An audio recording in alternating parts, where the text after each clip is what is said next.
पोटली जैसे जैसे चढ़ाते जाओगे ये घुटना बदलने की जरूरत नहीं पड़ेगी, डुकरिया ऐसी चलेगी चक रहेगी। और क्या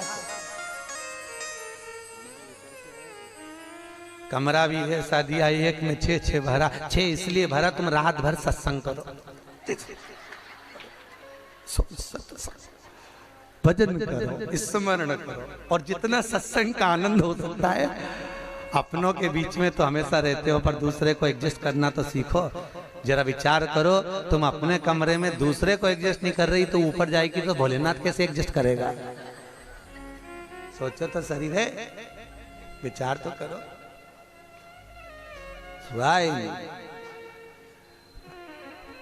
भगवान शिव की कथा है, 24,000 श्लोक शिव महापुराण में है,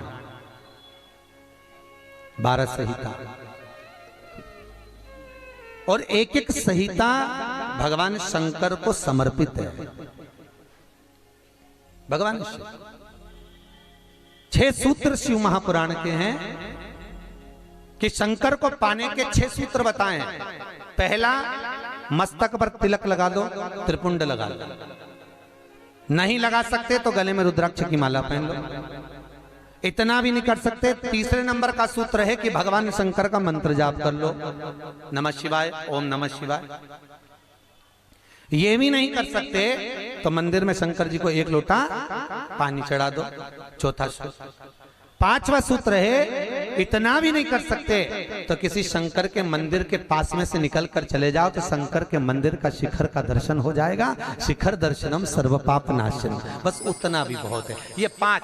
और 6ठे नंबर का सूत्र है, अगर इतना भी नहीं कर सकते तो पूरी जिंदगी में अगर 12 ज्योतिर्लिंग पर पहुंचकर शंकर की कथा को सुन लोगे तो फिर दूसरा जन्म नहीं होता।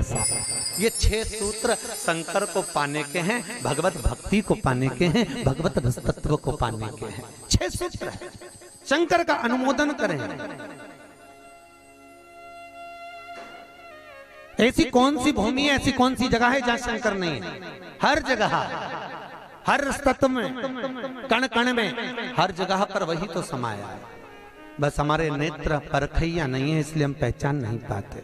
बहुत दुनिया के लोग बहुत कम पहचान कर पाते हैं। बस अंतर तब आता है एक घर के बुजुर्ग माता पिता को और एक परमात्मा को लोग अंतिम तक नहीं पहचान पाते। अंतिम तक बहुत कठिन है। माता पिता सब कुछ दे देते हैं बच्चों को। एक सास अपनी बहू को जब पसंद करके आती है, जो सास कभी अपनी देवरानी जेठानी की एक अंगूठी नहीं दे वो हाफ सेट देके आ जाती है। सोचो जरा, विचार करो, खुद कैसी भी साड़ी पहने पर बहू को एक से बढ़कर एक चढ़ावे में चढ़ा देती है, तैयार होने का डब्बा भी देती है, नंबर की चप्पल भी देती है, सब कुछ देती है। शादी नहीं होती उससे पहले ना जाने कितना सास बहू को दे आती है। कितना विश्वास सास का बहू पर होगा। और बहू जब पहली विदाई में घर से सास के यहाँ से जाती है तो अलमारी में ताला लगा के चाबी घर ले जाती है। सोचो, सास ने कितना विश्वास करा, सब कुछ दे दिया, और बहू ने ऐसा विश्वास करा कि चाबी तक बटोर के पहली विदाई में ले गई। पहली विदाई क्यों? क्योंकि नंदे आई हैं, डोकरी निकाल के ना दे दे कच्छो। विश्वास कहाँ, भरोसा कहाँ, पूर्ण तक कहाँ है? भगवान शंकर की कथा कर रही है। 6 सूत्र में से अगर एक सूत्र भी भगवान शंकर का आपकी जिंदगी में आ गया तो जीवन का आनंद देने वाला हो गया। ध्यान देना, कन्यादान जो तुमने करा है उसका पुण्य तुम्हारे मरने से पहले हो सकता है कि समाप्त हो जाए। अन्नदान जो तुमने करा है उसका पुण्य हो सकता है तुम्हारे मरने से पहले समाप्त हो जाए। क्योंकि कई लोग कहते हैं हमने कन्यादान करा, हमने वस्त्र दान करा, हमने मुद्रा दान करी, हमने स्वर्ण दान करा, हमने अन्न दान करा, हमने भागवत कराई, हमने रामायण करवाई, हमने गीता करवाई, हमने तीर्थ करे, हमने व्रत करे। ये सारे पुण्य तुम्हारे खाते में हैं। एक पलड़े में तुम्हारे पुण्य रखे हैं, पर एक पलड़े में जो पुण्य इकट्ठे करके रखे हैं तो पाप भी तो देखो कितना करो। पाप भी तो देखो, मालूम पड़े मुंह से किसी की निंदा कर दी, उसी पुण्य में से कम हो गया। हुआ कि नहीं हुआ? अरे बोलो तो सही, अब 200 रुपए लेके आई थी, अब 200 रुपए में से खर्चा करते जा रहे हो, तो होगा कि नहीं होगा खर्चा? थोड़ा गलत बोल दिया, पुण्य समाप्त तो हुआ। किसी को अपशब्द बोल दिए, पुण्य समाप्त हो गया। किसी के लिए गलत देख लिया, पुण्य समाप्त हो गया। किसी के लिए गलत सुन लिया, पुण्य समाप्त हो गया। हमने पुण्य तो बहुत कमाया, हमने ढेर पुण्य इकट्ठा करा। कन्यादान, वस्त्रदान, अन्नदान, मुद्रादान, स्वर्णदान, भागवत, रामायण, गीता, यज्ञ, अनुष्ठान, संत पूजा, गुरु पूजा, सब कुछ करी, पुण्य तो ढेर इकट्ठा करा। पर मरने से पहले ये सारा पुण्य तुम्हारा बोलने से, अपशब्द कहने से, ताना देने से, निंदा सुनने से, गलत देखने से समाप्त हो गया। पर शिव महापुराण की कथा कहती है सारे पुण्य तुम्हारे मरने से पहले भले समाप्त हो जाएंगे, पर शिव महापुराण की कथा यदि तुमने भूल से भी 5 मिनट की भी सुन ली तो वो जिंदगी भर अटल और अमर हो जाती है, वो कभी समाप्त नहीं होती। शिव महापुराण की पुण्य कभी समाप्त नहीं होता, शंकर का किया हुआ पुण्य कभी समाप्त नहीं होता।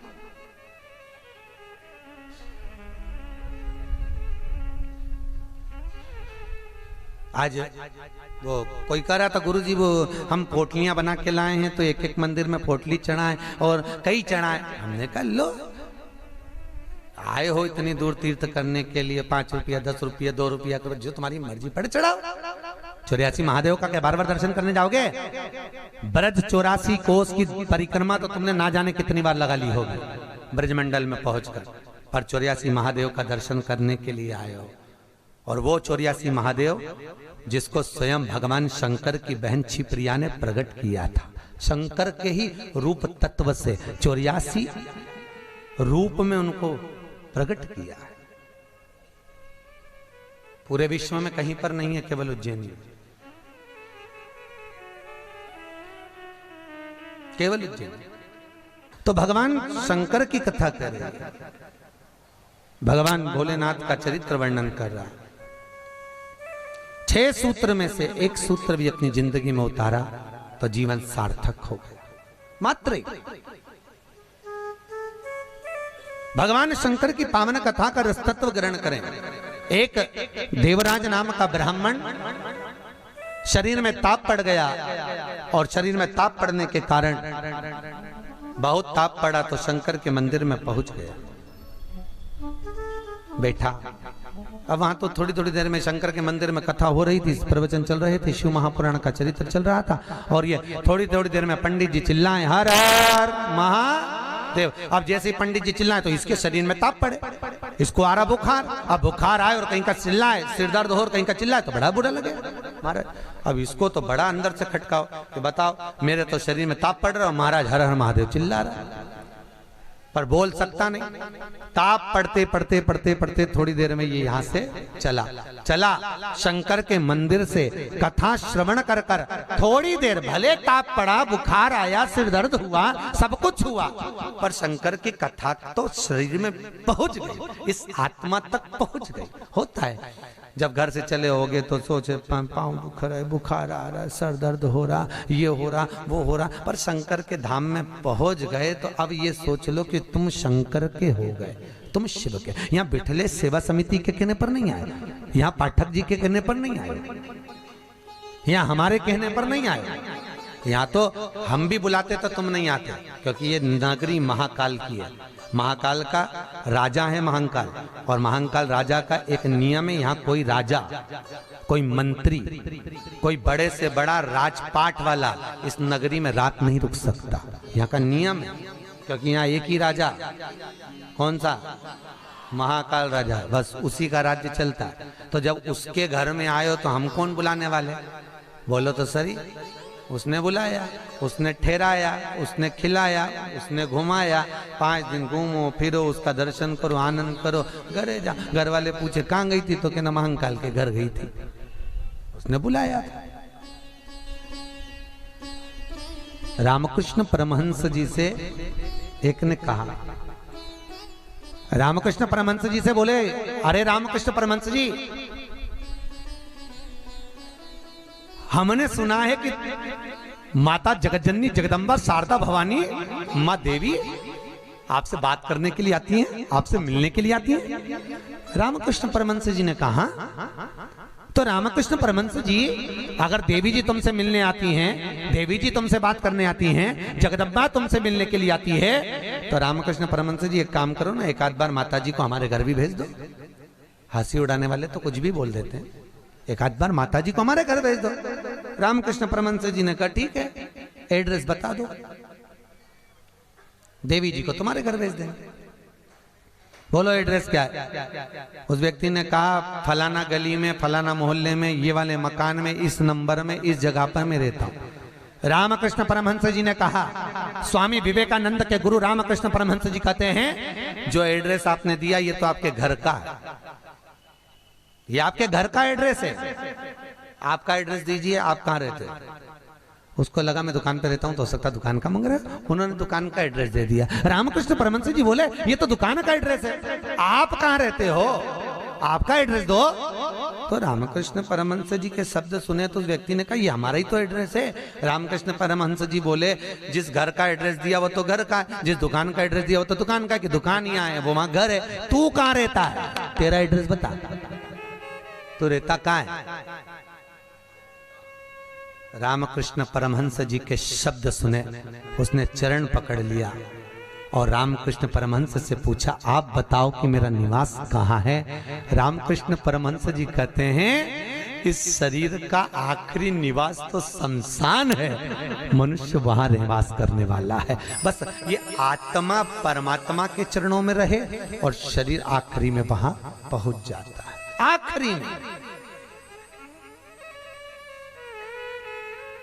बड़े आश्चर्य में लोग बताते हैं हम वहां रहते हैं, तुम नहीं रहते, तुम्हारा घर रहता है, तुम चले जाओगे घर में ही रह जाएगा, अभी तुम्हारा एड्रेस है फिर तुम्हारे बेटे का हो जाएगा। अरे बोलो तो, फिर बेटा गया पोते का हो जाएगा, पौता गया पर पोते का हो जाएगा, वो तो घर का पता है, तुम्हारा एड्रेस क्या है, तुम किस पते पे रहते हो।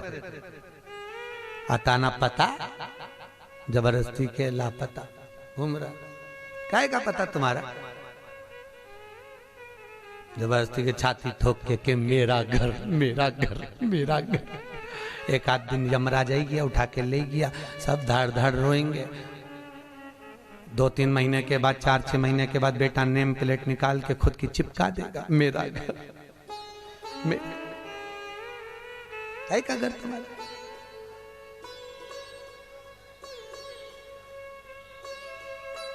क्या कहा, सज धज के जिस दिन मौत की सहजादी आएगी, न सोना। हमसे भी लोग कहते हैं गुरुजी तुम कथा वाचते हो, इतना सारा सोना मोना पहन के पहनते हो, तो हमने कहा जजमान लोग दे तो क्यों नहीं पहने। अरे बोलो तो दीजिए, कहीं करे कहीं बाद में जोड़ जोड़ के औलाद के देखे ना, तो है तो तुम्हारे पास भी, बस तुम भी जोड़ जोड़ के लाकर में अलमारी में लाकर में, और एक आध दिन मर गई और सारा पड़ा की पड़ा रह गया, ऊपर जाके याद करेगी वाला हार तो पीना ही नहीं, फिर कहीं मतलब का सब पहना कहीं करे वो कर।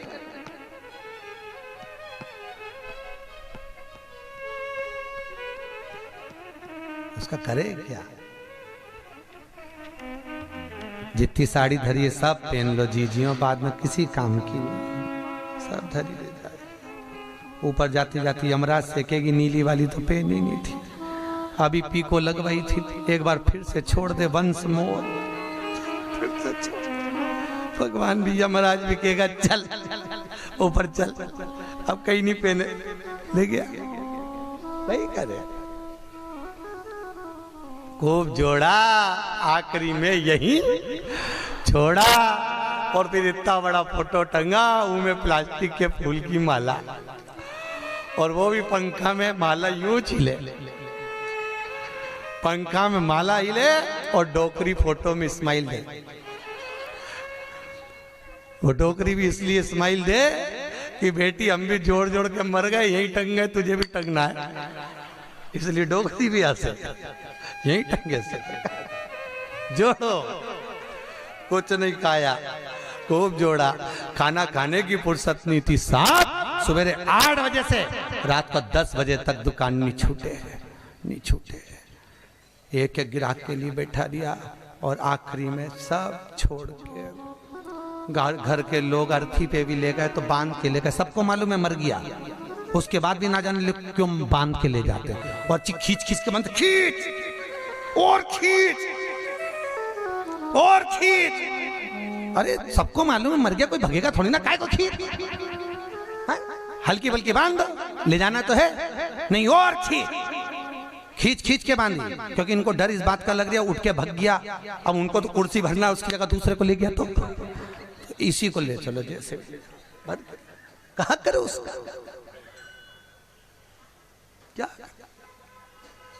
सज धज के जिस दिन मौत की सहजादी आएगी, न सोना काम आएगा न चांदी।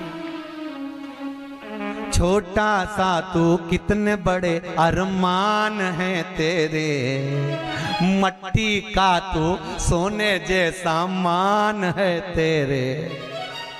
मेरे को नहीं जानते, मेरे को नहीं पहचानते? अरे भेरू तुझे तो सब जाने, मेरे को नहीं जानते। मट्टी का तू सोने जैसा मान है तेरे, मट्टी की काया एक दिन मट्टी मिल जाएगी, न सोना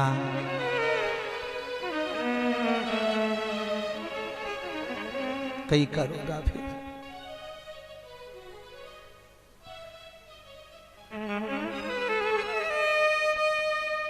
गीता वाटिका गीता प्रेस में कथा बाची, क्या 3-4 साल हो गए गीता प्रेस गीता वाटिका। उन्होंने कहा गीता वाटिका वालों, गुरु जी हमारा गीता प्रेस वालों की ओर से कैंसर हॉस्पिटल चलता है गोरखपुर में, आप चलिए। देखने गए, बड़े बड़े करोड़पति भी अटैची लेकर पैसे की खड़े थे कि मेरे पिता के कैंसर ठीक कर दीजिए। इनका ये पत्नी का कैंसर, अटैचियों में माल भरा था और कह रहे थे ये ठीक कर दीजिए, अटैचियों में माल भरा। काम आ सकता है, अटैची भर कर रखी हुई है, पर शिव महापुराण की कथा कहती है जहां पर औषधि भी काम नहीं करती वहां पर शिव की करुणा काम कर जाती है और कृपा बरसा देती है। शिव की कृपा, शंकर करुणा करता। तुम एक बार विश्वास रखो उस शिव पर, उस शंकर पर। देवराज ने प्राणों को त्यागा, प्राणों को त्यागा तो भगवान शंकर के धाम में चले गया, क्योंकि भले 5 मिनट की भी कथा सुनी हो, चलते चलते भी अगर शिव महापुराण तुम्हारे कानों में पड़ गई हो, चलते चलते भी अगर तुम्हारे कानों में एक शब्द भी शंकर की कथा का मिल गया हो, तो वो शंकर की कथा कभी छिन्नित नहीं होती, वो शंकर से मिला देती है। शंकर शिव से मिला, देवराज मोक्ष पा गए। फिर अगला चरित्र सुनाया एक बिंदुक नाम का ब्राह्मण जिसकी धर्मपत्नी का नाम था चंचुला देवी। बिंदुक जो भी लाता वो चंचुला को लाकर देता। क्यों देता? क्योंकि पति का नाम केवल पति है, पर पत्नी का नाम धर्मपत्नी है। पति कुछ भी कमाई कर कर लाएगा वो अपनी धर्म पत्नी को देगा, क्योंकि ये धर्म में लगाती रहेगी। अगर ये मेरी कमाई को धर्म में लगाएगी तो मुझे भी बैकुंठ तक तो ले ही जाएगी। ये धर्म पत्नी है, धर्म पत्नी।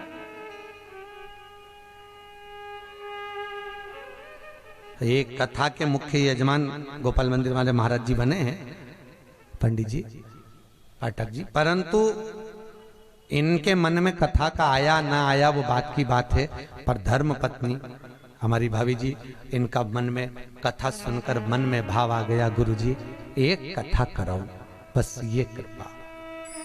जिंदगी में एक बार शिव महापुराण, फिर ठाकुर जी की जो मर्जी, भोलेनाथ की जो, पर शिव पुराण तो करा लो। हजारों हजार भागवत, हजारों हजार राम कथा, हजारों हजार गीता का स्मरण करने पर भी जो पुण्य प्राप्त नहीं होता वो मात्र एक दिन की, मात्र 5 मिनट की शिव महापुराण श्रवण करने से प्राप्त हो जाता है। साहब शंकर की कथा का रसतत्व ग्रहण करने से प्राप्त हो जाता है, मात्र एक क्षण की, एक क्षण। और बहुत किस्मत वाले हो साहब, आपके बच्चों ने, आपकी बहुओं ने, आपकी बेटियों ने, आपके परिवार वालों ने आपको जमा कर सूटकेस अटैची जमा कर भेजा है साहब। आपकी बहुओं को, आपके बेटों को, आपकी बेटियों को धन्यवाद दूंगा। उन्होंने कहा मम्मी जाओ, पापा जाओ, हम बोलते हैं, हम बुक कराते हैं। और मैं धन्यवाद दूंगा पाठक जी आपके भी बहन बेटियों को। उन्होंने कह दिया मम्मी तू कथा करवा, पापा आप लग रहो, अपन करते हैं व्यवस्था, सब आनंद होगा, कथा का मस्त होगा। ये जीवन का सुख है साहब। याद रखना, कोई एक बेकार काम करते हैं तो हमारे पितरों को लोग देखने तक नहीं जाते, पर घर का एक व्यक्ति भी अगर पुण्य का कार्य कर लेता है तो उसके पूर्वजों की पीठ स्वयं नारायण जाकर थपथपाते हैं कि तेरे वंश में कोई पैदा हुआ जिसने सत्कर्म करा, सत्कर्म किया।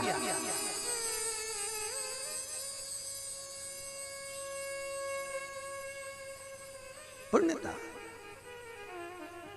और ये मुख्य यजमान जो बने ये बहुत करोड़पति नहीं है, मंदिर के पुजारी जी हैं, भोपाल मंदिर में पंडिताई करते हैं, पूजा पाठ करते हैं।